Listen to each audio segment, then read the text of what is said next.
Hi friends, எல்லோருக்கும் வணக்கம். அன்பு ஒன்றே அனாதை சேனலிருந்து அம்மா உங்களை சந்திப்பதில் மிக்க மகிழ்ச்சி அடைகிறேன்.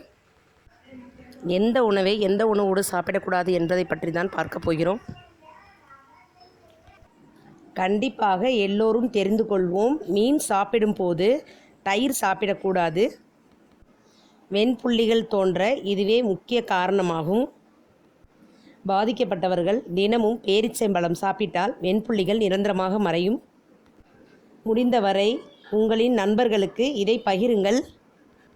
எந்த உணவோட எதை சேர்த்தால் நன்மைகள் அல்லது கேடு விளைவிக்கும் என்று அனுபவபூர்வமாக ஆராய்ந்து அதனை நடைமுறைப்படுத்தி வாழ்கின்றார்கள். இருவேறு உணவுப் பொருள்கள் ஒரே குணத்தை பெற்றிருந்தாலும் சில சமயங்களில் அவை குறிப்பிட்ட தோஷத்தை உடலில் உண்டு பண்ணும். அத்தகைய இரு பொருள்கள் சேர்ந்து உண்ணக்கூடாது.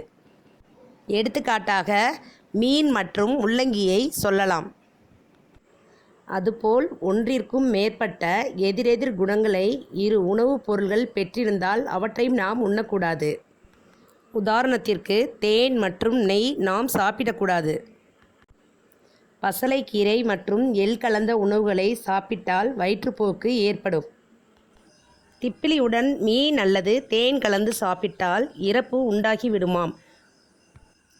மீன் பொரித்த எண்ணெய் கூட திப்பிலியுடன் பயன்படுத்தக்கூடாது என்று ஆயுர்வேதத்தில் சொல்லப்படுகிறது. பழங்களை தனியே தான் சாப்பிட வேண்டும். சாப்பாடுடன் சேர்த்து சாப்பிடக்கூடாது. அதன் தாது சத்து உணவுடன் கலந்து பயனற்று போய்விடும்.